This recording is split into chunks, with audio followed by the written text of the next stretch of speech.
नमस्कार दोस्तों। जाने कितने जन्मों से हम साथ हैं और जाने कितने जन्म हम साथ रहेंगे। दोस्तों, आज मैं बात करूंगी जन्म जन्मांतर की। सबसे पहले आपका बहुत बहुत स्वागत मेरे इस YouTube चैनल पर। इसको सब्सक्राइब करना ना भूलें, बेल आइकन दबाएं, ऑल दबाएं और वीडियोस को लाइक करें, सब्सक्राइब करें और कमेंट्स जरूर दें दोस्तों। और ये चैनल आप ही के लिए। तो मैं बात कर रही थी जन्म जन्मांतर तक की। जी, विवेक मिश्र। जन्म जन्मांतर एक ऐसा उपन्यास है जो आपको जन्म जन्मांतर तक ले जाएगा और इसके रचयिता हैं विवेक मिश्र। तो आज मैं बात करूंगी इस पुस्तक के बारे में। पेपर बैक में है, 2022 में प्रकाशित हुई है, 250 रुपए की है, पृष्ठ 144 और सामयिक प्रकाशन दिल्ली से प्रकाशित हुई है। और अब मैं बताती हूँ, लेकिन उससे पहले एक श्लोक गीता का। नैनम छिदन्ति शस्त्राणि नैनम ददति पावकः न चैनम कलेदयन्त पायो न शोष्यति मरुत्। अर्थात आत्मा को न शस्त्र काट सकता है, न आग जला सकती है, न जल इसे गीला कर सकता है, न वायु इसे सुखा सकती है। तो ये पुस्तक आत्मा के बारे में, परमात्मा के बारे में है कि पता नहीं कितने जन्मों से हम लोग चल रहे हैं साथ और कितने जन्म आगे का होगा साथ। थोड़ा सा परिचय देना चाहूंगी विवेक मिश्र जी का। झांसी बुंदेलखंड में इनका जन्म हुआ, दिल्ली निवासी हैं। 3 कहानी संग्रह, 2 उपन्यास आ चुके हैं, फीचर फिल्मों की स्क्रिप्ट लिखी है, उत्तर प्रदेश हिंदी संस्थान का यशपाल पुरस्कार मिल चुका है, रमाकांत स्मृति पुरस्कार, जगत राम आर्य स्मृति पुरस्कार इनको मिल चुका है, कथा यूके का इंदु शर्मा कथा सम्मान इनके नाम। और अब मैं बताती हूँ कि फ्लैप पर योगेंद्र आहूजा जी हैं। इन्होंने क्या लिखा है इस पुस्तक के फ्लैप पर? इन्होंने लिखा है कि इतिहास सजग कल्पना प्रवण विवेक मिश्र इस उपन्यास को एक धागे या सिरे को तकरीबन 1 सदी पूर्व के व्यतीत समय में एक दूसरे मुल्क में ले जाते हैं। इसके लिए वे जिस तरीके युक्ति का इस्तेमाल करते हैं वह आधुनिक कथा जगत के लिए कुछ अप्रत्याशित ही है। और अब मैं बताती हूँ, ये उपन्यास इन्होंने समर्पित किया है किसको? नव्या और जय के लिए। तो ये था थोड़ा सा परिचय पुस्तक के बारे में। और अब मैं बताती हूँ कि मुझे इसमें क्या नजर आया। देखिए, जाने कितने जन्मों का कर्ज है जो हमें उतारना है। ये एक जन्म की बात तो हो नहीं सकती, 100 जन्मों का ये फसाना है। पास्ट लाइफ रिग्रेशन अर्थात पूर्व जन्म की यात्रा सम्मोहन द्वारा, ये इसका कथानक है, इसी पे आधारित है ये। इसका कथानक जो है द्वितीय विश्व युद्ध के धरातल पर गढ़ा गया है, जो तृतीय विश्व युद्ध की ओर अग्रसर ईश्व तक लेकर आता है हमें इस काल तक।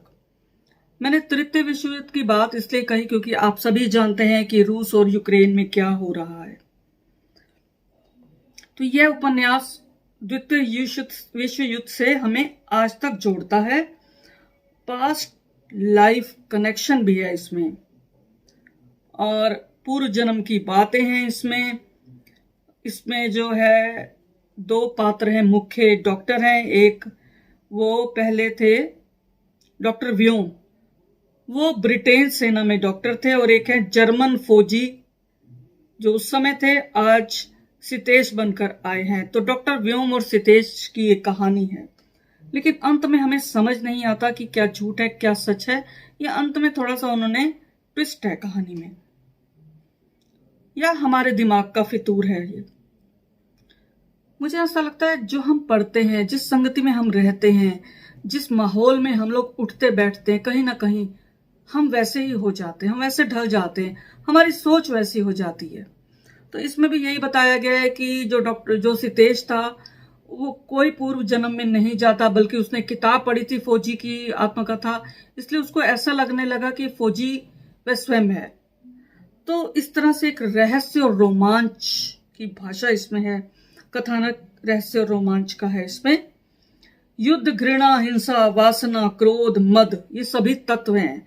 इन्हीं तत्वों के इर्द गिर्द घूमती है ये कथा। दोस्तों, आज भी तो ऐसा ही है। हम कहाँ अपने आप को मुक्त कर पाए हैं इन मानसिक दुष्वृत्तियों से।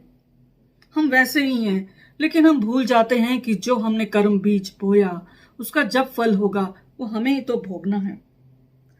इसमें भी यही बताया। और एक इसमें एक तत्व है जातीय दंभ।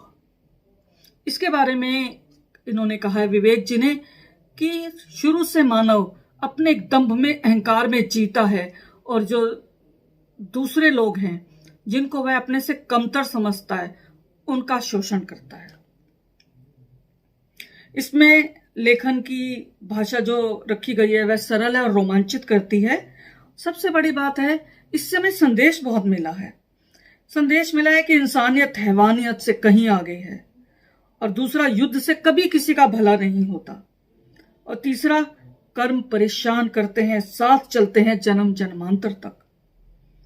इसमें हीलिंग सेशन के जरिए सितेश को पूर्व जन्म के पापों से मुक्ति मिलती है। खाली ऐसा नहीं है कि उसने सोचा कि मैं प्रायश्चित करता हूं तो हो जाता है, नहीं। इसमें सितेश जो है वह स्वयं भी हीलिंग करता है और लोगों को मुक्त कराता है। तो पश्चाताप वो इसी तरह करता है, लोगों की मदद करके। नए ढंग से लिखा है उपन्यास, प्रभावित करता है, मानवीयता को धारण करने को प्रेरित करता है। सबसे अच्छी बात यह है। और एक प्रश्न भी उछाला है इसमें पृष्ठ 96 पर, क्या सचमुच आज समय की चिंता से मुक्त हो पाना इतना आसान है? मुझे लगता है दोस्तों इसका उत्तर आपके पास होगा, और आप कमेंट में इसके उत्तर लिख सकते हैं। क्रोध युद्ध के विरुद्ध हम बुद्ध। तो दोस्तों हमें अपना बुद्ध होना होगा। तो ये है इस उपन्यास में। अब मैं थोड़ा सा बताना चाहूंगी पृष्ठ 7 पर शुरुआत में इन्होंने क्या लिखा है, आपको थोड़ा सा पता चलेगा कि इस उपन्यास में क्या है। जो लोग पसंद करते हैं, जो लोग मानते हैं कि अगला जन्म है, आत्मा न मरती है न पैदा होती है, तो वो इस उपन्यास को पढ़ने में रुचि दिखाएंगे।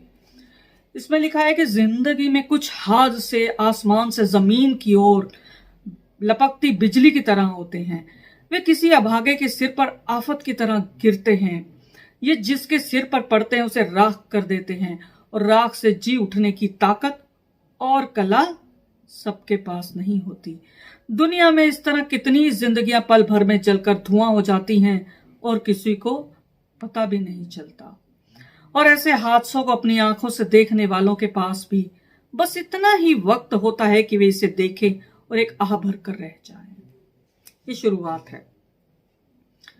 और एक मैं पढ़ना चाहूंगी, बहुत सुंदर। देखिए आप कैसे जोड़ते हैं अपने आप को इसके साथ। प्रकृति बहुत विशाल और विराट है। अगर कहीं की अनंत है तो ज्यादा सही होगा।